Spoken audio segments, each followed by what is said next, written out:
Good morning. Let's see. Hopefully that's not the light. I did a test run and the light was so much better than that. I feel like YouTube is stupid. Oh, I don't think the microphone is connecting anyhow. Oh, see now it's okay. I don't get it.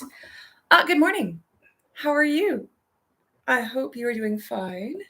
Let me see if I can I have no idea what to do to make the light be better and more consistent. It is what it is, isn't it? Hello again. My name is Daisy. Oh, there. If I just sit right here, my name is Daisy. I am a former homeschooling mom who left teaching to homeschool her kids, homeschool other people's kids. I have 15, 17 years of experience homeschooling neurodivergent or learning disability kids. I have taught in the school system before homeschooling, and then the past 6 years in a mix of subbing and like my own classroom kind of thing. So I've got both the views from the experience from homeschooling, and I know what's going on in schools, which I think gives me a certain edge, because a lot of homeschooling moms, a lot of you seem to want to compare yourselves to what you think is happening in school. And you feel like you need to do what they're doing in school for things like language arts, which is our main topic today. And I want to tell you, no. And even when I was teaching English, so here in Edmonton, because there are different language programs in the schools. You've got English. Well, and I teach primarily in French immersion. So you got English language arts, and you got French language arts, and then there might be like German language arts. So anyhow, yeah. So even when I was teaching language arts a couple years back with my own classroom, I used some of the stuff that the school board gave, but for the most part, I really liked doing the same kinds of things that I did with my kids. And when I say my kids, I'm including the kids who weren't really my kids, but they were part of the group. So I called them my kids. And you know what? There's a place, there can be a place for curriculum. There can be a place for doing things very structured, or doing at least some of language arts really structured. But that doesn't mean everything has to be that structured. It doesn't mean that you have to have that kind of structure at all. So since I did not get this video widely well known, see, there's the lighting issue again. I'm guessing most people are going to catch this on the replay. So in the replay, I would love or in the comments, those of you who are watching on the replay, let me know, what are you currently using for language arts? Or what are you currently doing for language arts? Maybe not using. What are you currently doing for language arts? And part of this will tell me more about the people who are watching, but it will also help lots of people read comments.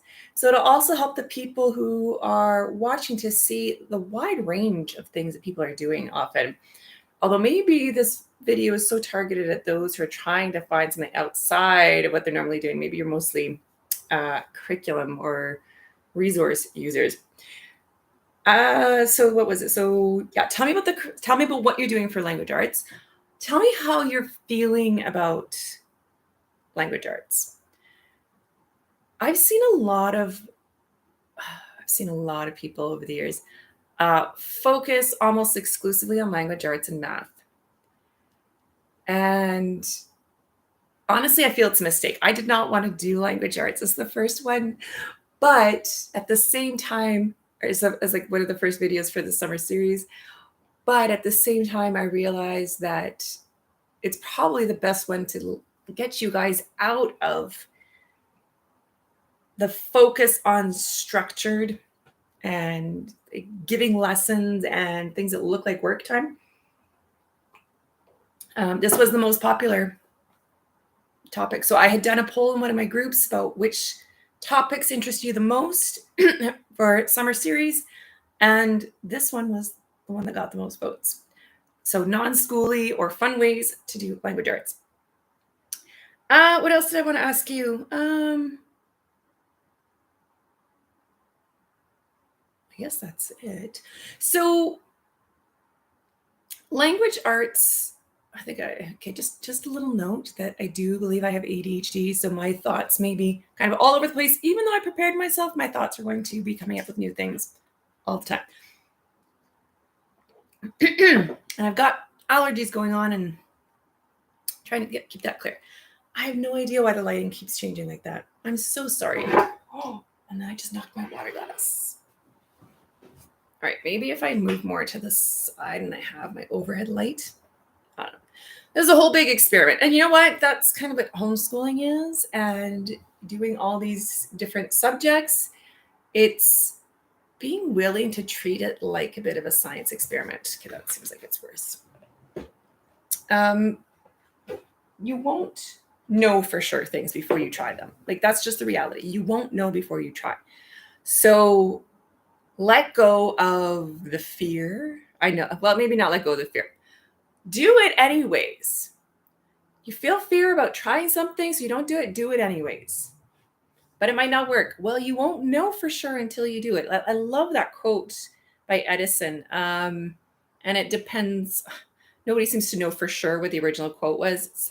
Some say it's 100, some say it's 1,000, some say it's 10,000. You know, I did not fail 10,000 times. I found 10,000 ways that don't work. And it's fine to find things that don't work. If you treat it like a science experiment, then you see it as exploring and trying and seeing what happens instead of seeing it all as pass or fail. All right, my little soapbox moment. But yeah, language arts, I get that it can be a difficult subject because there feels like there's so much pressure. I think most of it is we put so much pressure on ourselves based on what we see from messages in society and whatnot, and the importance of kids being able to read and all. And of course, it's important that kids be able to read eventually. It's important that kids be able to write eventually. But even then, you've got kids who are like really severe dyslexics who will never read or write in the standard way on their own, and that's okay. So, and the added issue is that so many of you look at what your kids are capable of doing as being a reflection of you and how good you are as a mom, how good you are at homeschooling.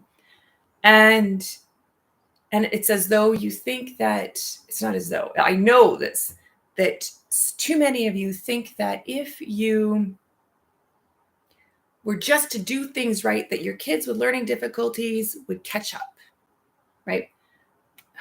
What is with my image? Sorry, guys. I know let's see, there's some great light. What was I talking about? See, it keeps going in and out. I have no idea why. No idea why.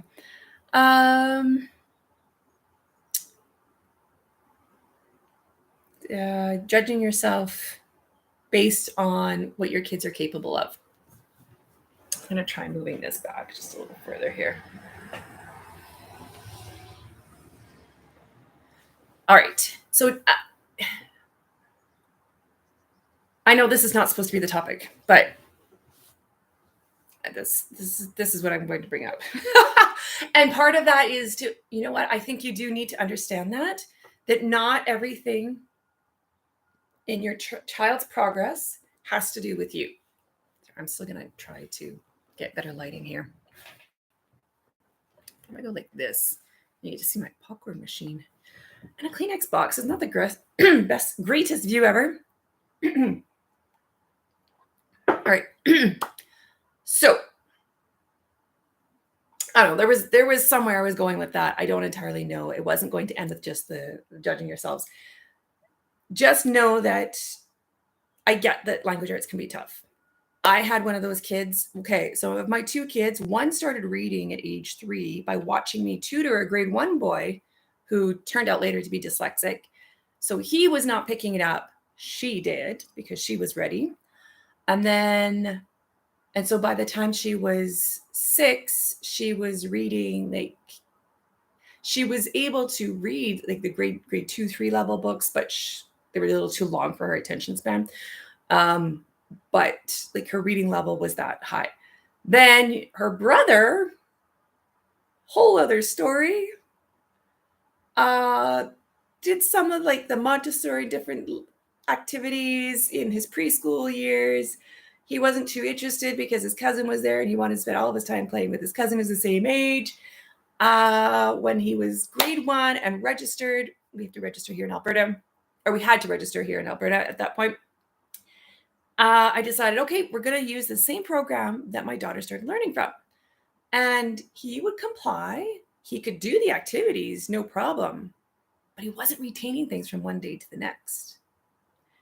And I just went, okay, this means either there's an issue, he's just not ready, which was probably it because he wasn't really interested in doing it. He was just complying, and that's how he is. Like, just doing something because he has to do it isn't really one of the worst ways for him to learn something. What did I say? So he wasn't ready. There was a problem. And in the end, I just decided I needed to back off and keep doing all these other activities that work on rhyming and sound games and reading to him. And he learned to read by me reading to him, where he could see the words, like I was pointing to the words, and he, over time, was able to kind of put the phonics aspects together. I read to him in French, and when he was in grade 3, he was automatically able to read in English. He spoke English, of course, but he would not have been able to read English without being able to speak it first. So that was how he learned. So I get that, and I did go through the struggle of feeling like, you know what? Oh, like kind of the comparison, right? The expectation that, oh, he's grade 2 now and he's not reading anything. He's not reading anything. Like he couldn't even read a single word really late. And then, yeah, when we got to that summer, he started reading, and I had read enough things like, I can't remember.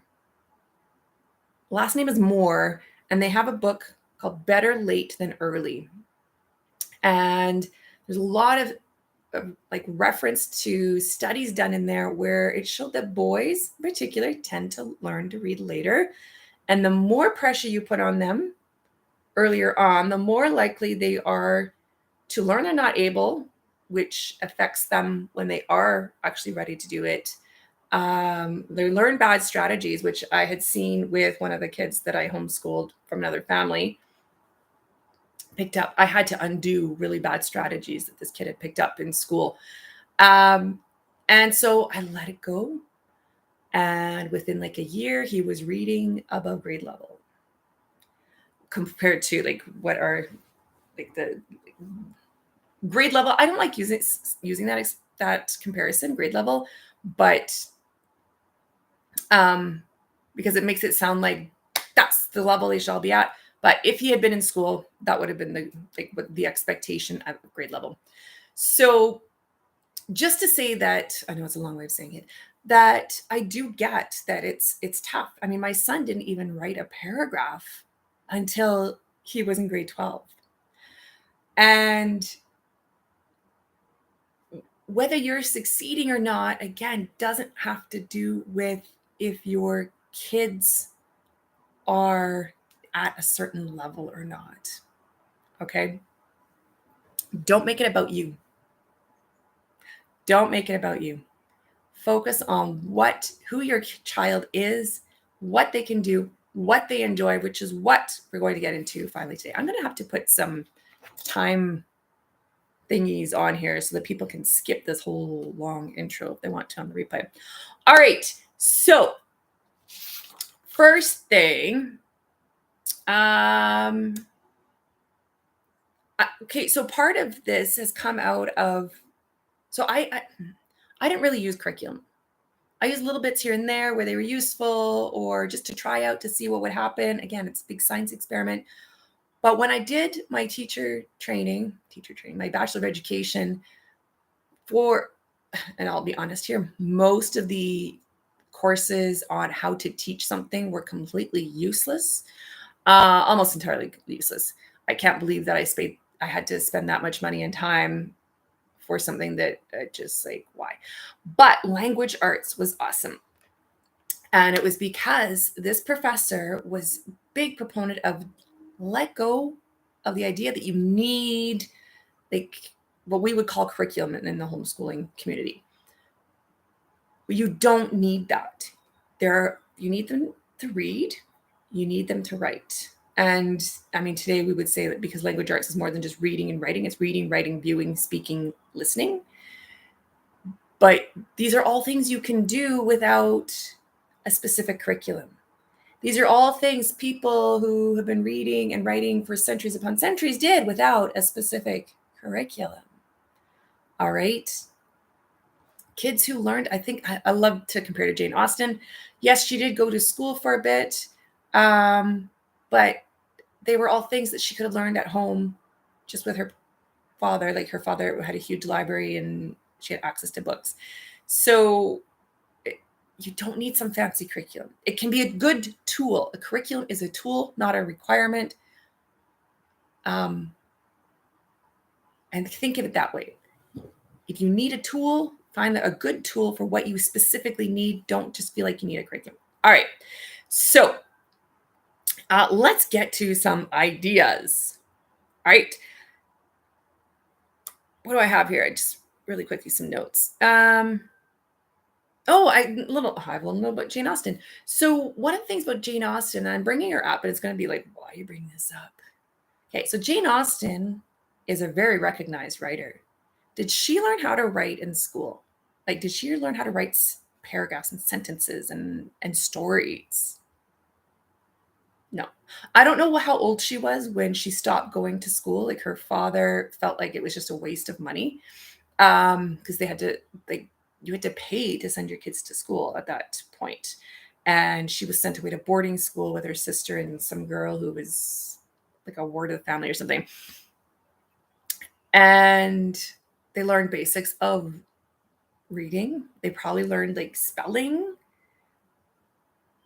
and maybe some paragraphs, but they would not have had this huge focus that we have today on writing and or different types of writing. And has that actually helped people be better writers? Like, are people today better writers than they were back then? I personally feel like it's a way to kind of meet everybody. Some people need more practice, maybe, and it's a way to keep the kids busy in school. Because a lot of the writing they don't need to know. It's helpful, it's useful, but it's not something they need to do. Okay, so if we can come up with some ideas of ways to have things that are meaningful to them. Why did Jane Austen become a writer? Because it was meaningful to her.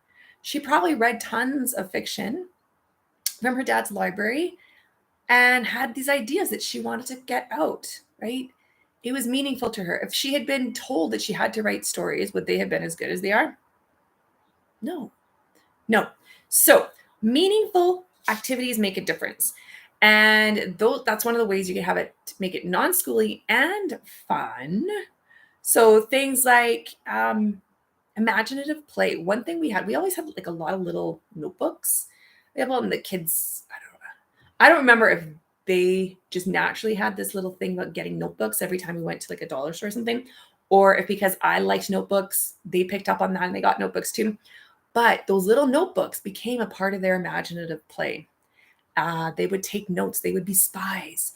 I found some pages just the other day of a club that they had started based on some sketchy behavior that was going on across the road. So real life stuff that they turned into play, and it's writing. It does not have to be fabulous paragraphs and stories and essays for it to count as writing.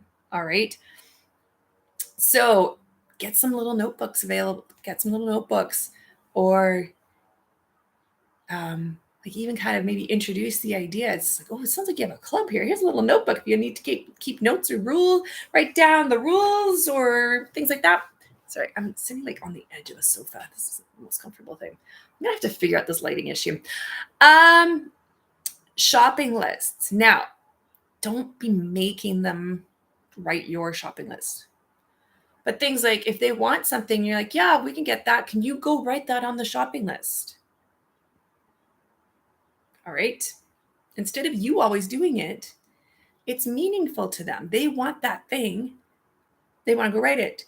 Now, if you have a really resistant writer and they ask you for the spelling, give it to them. I hope you can hear that. Give it to them. Stop trying to make everything a lesson. That's one way to make language arts less schooling and more fun, is stop trying to make everything a lesson. Consider where your child is, what their limits are, what their resistance points are, and if it makes sense for you to kind of have them try to stand it out, great. Otherwise, if they ask, just give them the spelling, all right? Or guide it through it. Say, like they say they want, well, let's say they want sugar, right? That doesn't sound right. It doesn't sound as it should. So this lighting is driving me crazy. Distraction. Sugar. I know I was talking about sugar. Oh, yeah. So, how do you spell? And so they say, how do you spell sugar? And you can go, oh, yeah, that's a weird one. So the sh in sugar is just the S. And then we're going to do UG, sugar, and then the is the AR, right? You can give little lessons like that, but don't make everything a test, okay? That's a really good way to make it non-schooly and fun, is don't make everything a test. Don't make every single thing them having to perform. I feel like a lot of homeschooling moms feel like their kids aren't learning anything unless their kids are producing, they're performing, they're showing what they know. But that's only one side of learning. The other side of learning is having this information go in. Be okay with the information going in a lot of the time. It helps them. All right. So, but another idea with the shopping list is, let's say you guys decide to come up with, or you decide to throw out some ideas there. It's like, let's do, we haven't made chocolate chip cookies in a while, or whatever, something that you know you don't have the ingredients for, right? You can grab out a cookbook, or you grab out the recipe and sit down and find something they want to make, right? It's like, okay, well, let's see if we have the ingredients. And so there you've got a mix of the reading and the writing, and you can put them in charge of the shopping list for anything that you don't have. They can write down and they can copy it from the recipe if they need to copy it. Okay, copy work is valuable too.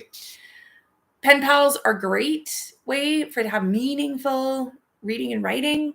Messaging, like if your kids have, I don't know, I guess it depends on the age. I don't know.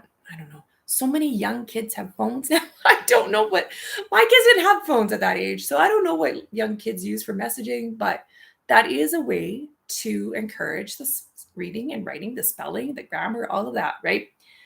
Writing stories if they want to write. How many of you have felt like you had to have your kids write stories? Like they had to learn how to write stories. That was one of the things that I quickly let go of when I was first teaching way back. This idea that they had to write fiction stories, because not everybody likes fiction. Is it important to me that they be able to write fiction, or that they be able to get thoughts out on paper, right? Sure, there's value in learning strategies to writing fiction. But my personal opinion is that it can be completely left aside if your child has no interest in it. If your child is interested in it and you want to help them like improve their skills, then sure, find a resource that's going to help you, navigate those skills, but not for the non-schooly fun stuff, right? So writing stories if they want to write. My daughter loved writing stories. I keep finding different snippets of stories she started and never finished. That was her thing. My son, on the other hand, did not. So he didn't write stories. And to him, We didn't do school, even though like he and my daughter were doing school. To him, we didn't do school because it was fun. It was non-schooly stuff. All right. Last idea I have. So just wait. No, I'll finish this idea first. So last idea I have is, this doesn't seem right. So meaningful. Oh, I meant to put on like keeping like a summer journal. And this could be something that they do on their own or something you do as a family. Everybody can take turns, or maybe like a scrapbook and add in little things of, you know, something that they saw, or something that they did, how they looked, how they felt about it. Like this was the best day. Remember, even a sentence is fine, right? And then you've got this thing afterwards that can be read and you kept for memories, right? Meaningful can change things, but it has to be meaningful to them. All right. So if it's meaningful to you, you can start doing it, test it out, see how they react. But if you're going to insist that they do it, then it's no longer meaningful to them and it's become a schooly activity. It's no longer fun. All right. If you have other ideas of meaningful activities, please share them in the comments. I would love to see them. I'd love to put kind of a, I'm seeing that I might be too far away from my mic. Ugh. All kinds of things I need to learn with doing lives from my laptop. Lost my train of thought. Meaningful ideas. Just, I think I was just asking you if you have other ideas for meaningful ideas. Yeah, share them. I could get a PDF together, get it in like as a freebie and a link once I got ideas. Actually, maybe I'll do that. Get some ideas down, put it in a freebie, get it into the link, and then you guys can get it all together, print it off if you want, instead of having to look through every single part of this video. All right, the next big thing for non-schooly ways to do language arts is games. You know what? I just realized I didn't get all my ideas down here.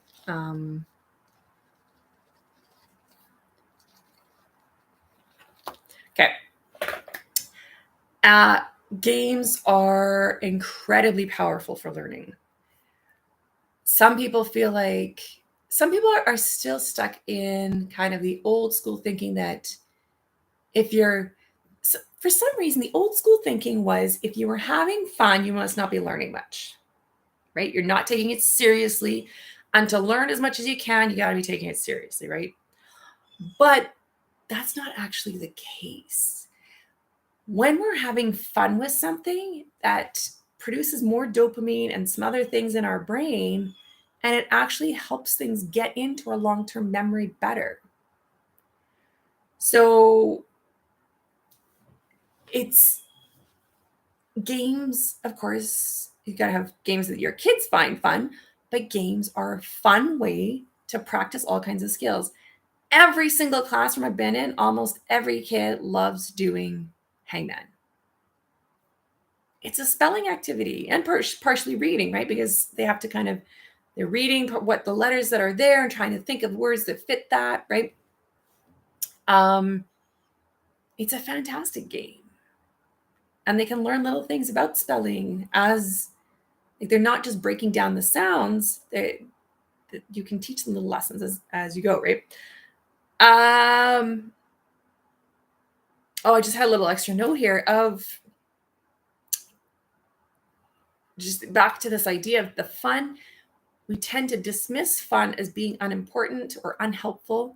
But when you look at all young mammals, what do? They spend the bulk of their time playing. And why are they spending the bulk of their time playing? Because the play is kicking in that dopamine. So they want to do it, but it's building skills. Building skills is learning. All right. And so kids are naturally wired to have fun. I think all humans are pretty much naturally wired. I think maybe some people there could be some exceptions. They don't necessarily think in terms of fun or whatever. And I hate this lighting. I'm gonna have to really figure out why this is going on. Distraction. I'll just drink my tea. Kids, fun, play. I don't know. They're built for fun. And adults too. Yes, okay, that's what I was saying. So fun is a fundamental human need, according to William Glasser, or Dr. William Glasser, and for kids even more so. And it's because that's the big way of how they learn. All right. So, and when they're not in that mode, like I think of all the times like kids used to get punished, right? Like physically punished for not remembering, for not being on task, whatever. If that set them up for being in fight or flight mode, then their ability to learn actually went down.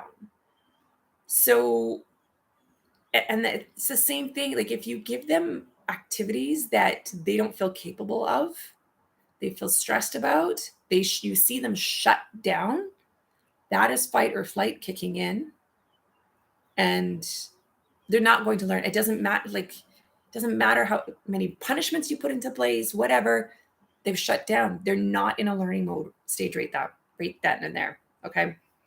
Anyhow, we're looking at non-schooly ways to cover language arts. So games, Boggle, Scrabble, Bananagrams, Hangman, Mad Libs are fantastic. They're not entirely a game, but they are kind of a game. Scattergories. If you can get your hands on it, I think it's been reprinted. I think. Games, actually, there's two different books. Games for Reading and Games for Writing by Peggy K. Fantastic books with so many different ideas of games you can set up and play with your kids. This light is driving me crazy. And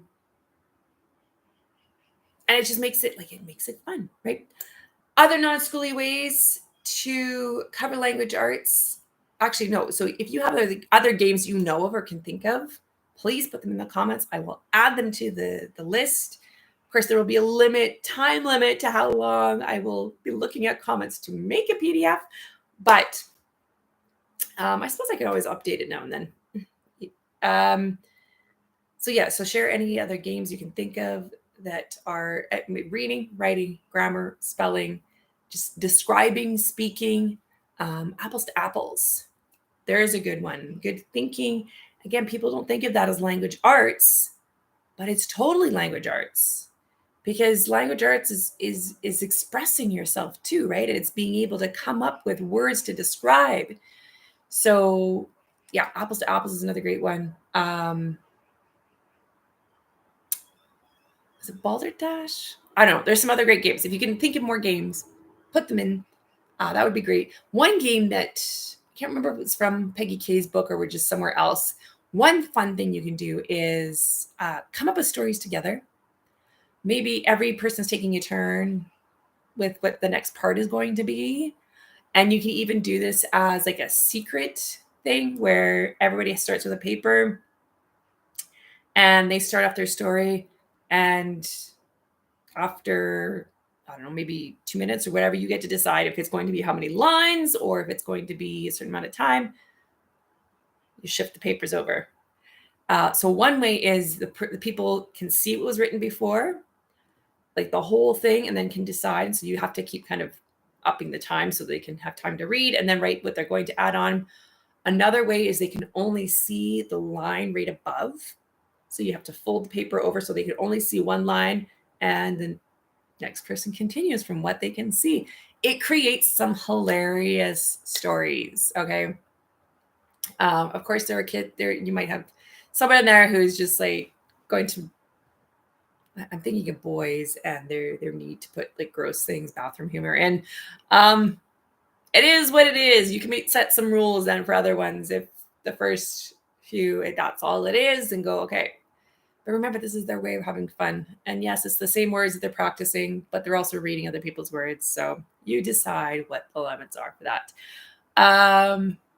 Another game you can play that's similar to that is you roll dice. So either just one die, take a couple of dice, whatever, and that determines how many words or how many sentences everybody's going to write before they pass their paper on to the next one. All right, that was a fun one. And I've done this homeschooling wise in school. Everybody loves it. All right, so another thing you can do for homeschooling non-schooly ways is to watch movies. But you're not just watching the movies. You can, if it's a movie you already know, you can pause in the middle of the movie, because everybody knows, and talk about something like maybe the lighting, because viewing is part of language arts too. Movie studies are part of language arts. Here, I don't know, I can't remember about junior high level, but in high school level, they definitely have to do movies, film study. Why? Who knows? Sorry, I wish the lighting would be more cooperative. Oh, that's worse, isn't it? All right, let's try more like this. Okay, I don't have a chair. I'm gonna go on my knees. There we go. Oh, how's that? That's bad background, but whatever. Better lighting. Film study. Oh, it's not that better. Why does it keep doing that? If you know why the lighting keeps changing like that, I would love to know. Please let me know, and I can try to fix this for the next video. Film study. I don't know what I'm saying anymore. But watch movies. You can get into like very specific things, like talking about like how they put people at different angles, or the lighting, or the music. Like, oh, imagine if this scene didn't have music in it. Like, how would it feel different? Or if the music were happy music, like how would that feel different? If, oh my gosh, okay, this will be good for kids who are old enough to watch Dirty Dancing. There's that scene near the end with the dance. Like I've had the time of my life. There is a version online, I think you can find it on YouTube, where the scene is there, but the sound has been redone with the Muppet theme song. Again, how can music affect how a scene feels? You can also just talk about like character choice, like how did the character, what am I trying to say? Talk about the characters and like, are you in agreement with the choice they make? What do you think would happen if they had decided to not do this thing, or they decided to do the other thing that they were going to do but decided not to, right? Discussion is powerful in language arts, and it's part of that, expressing themselves and formulating sentences, even though they don't realize they're formulating sentences. They are describing, right? It's awesome. So don't feel bad about movie days or movie marathons. The viewing aspect is great. Bring in more discussion. This is like you getting to you're getting to know their thoughts about things. You're helping them formulate their thoughts. You can even bring up important issues, whatever, depending on what you're watching. What was another idea that I had? I should have written it down. Reading aloud, of course. Reading aloud to them is probably the biggest and best thing you could do, especially in the younger grades or for kids who have learning disabilities and they're not reading yet at the expected level. So when I started homeschooling, I had the tool, or when I started homeschooling other people's kids, not even true. When I started homeschooling two particular kids, when they joined us, the oldest of the whole bunch was in grade 7. And then I had, is my son in grade 1 that year? Yes. No. I don't know. No, my son was not in grade 1. I think my son was 3. Okay. I forgot where I was going with this. It's a shame there's nobody on live and they could remind me what was I talking about. So, reading aloud. So they all loved being read aloud too. They all loved being read aloud too. Well, actually, no. At first, the dyslexic kid did not so much. There had been so much negativity around books and stories. There was resistance there at first. But when it was seen that, I'm not expecting them to remember things, I'm not quizzing them, I'm asking their opinion on what they think, or they're just listening to the story without having to perform in any way, then they got into it. And there's so much that they can learn from you reading to them. Vocabulary, sentence structure, like how stories are formed, how paragraphs, even though they don't see the paragraphs, they're hearing them over and over and over. And that they're hearing the structure, whether they realize it or not. So reading aloud to them is one of the best things you can do for them. If you can get your hands on it, actually, I think they keep publishing it every so often. The Read Aloud Handbook by, I can't remember his name at the moment. It is fantastic. Read the first section about why to read aloud, because it will convince you of the necessity to read aloud to your kids. All right, the research that has been done, the effects that come out of it are fantastic. So reading aloud is one of the best things. If you were to only read aloud to your kids next year for all of language arts, science, and social studies, they would learn so much. All right. So I know it's supposed to just be the language arts, but that is honestly and even like in school, are there some kids who weren't quite so interested in the story that I was reading or the book I was reading? Yes, of course. There's like 25, 30 kids in each class. So yeah, there's some kids who are not into whichever story. Most of the time, though, when you pick really good stories, and that's where the Read Aloud Handbook by Jim Trelease, Trelease,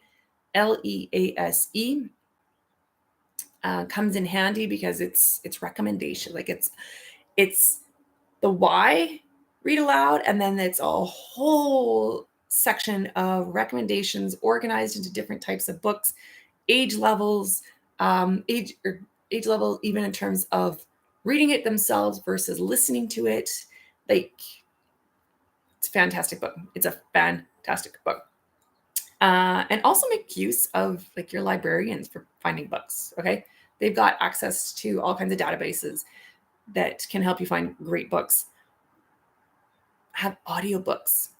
If you are a homeschooler who is out and about a lot, audiobooks in your vehicle are a great way to get those read alouds in. My favorite of all time is Bud, Not Buddy, read by James. Oh, what's his name? The dad from Fresh Prince. James something or other. I can't remember his last name. And best audiobook we ever listened to. All right.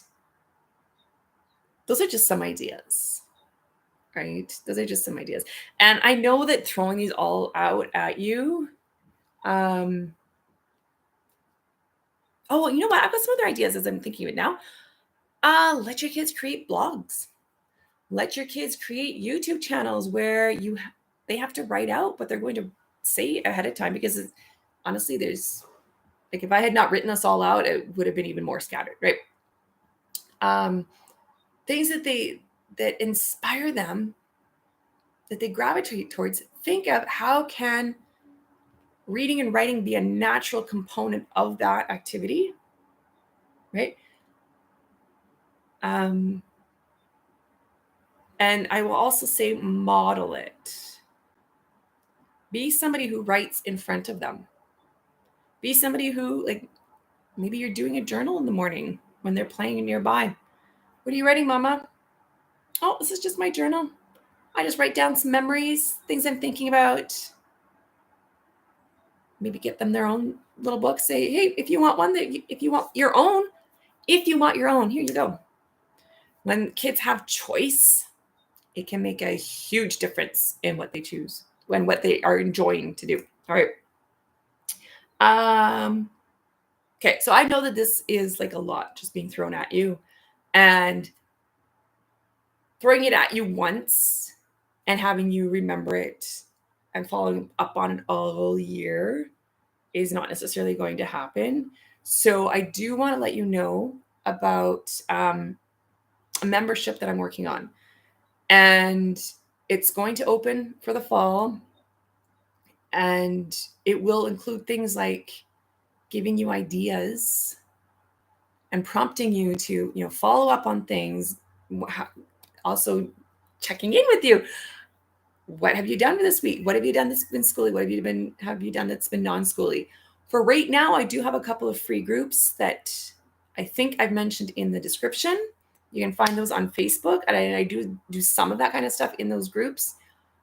But the membership will be far more follow up with you, more guidance, more support. A lot of moms just they want a little more hand-holding, or they just want more. They want to be able to check in with somebody more often, right? Somebody who knows what they've been doing and to kind of give them some feedback.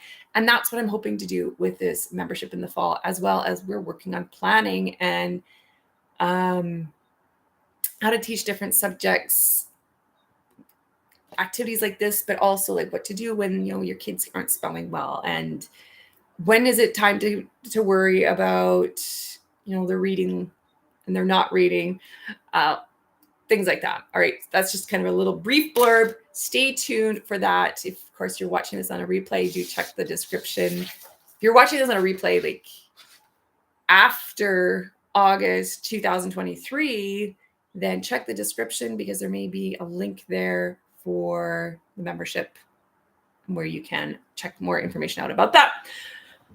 For now, thank you for staying on and watching this so long.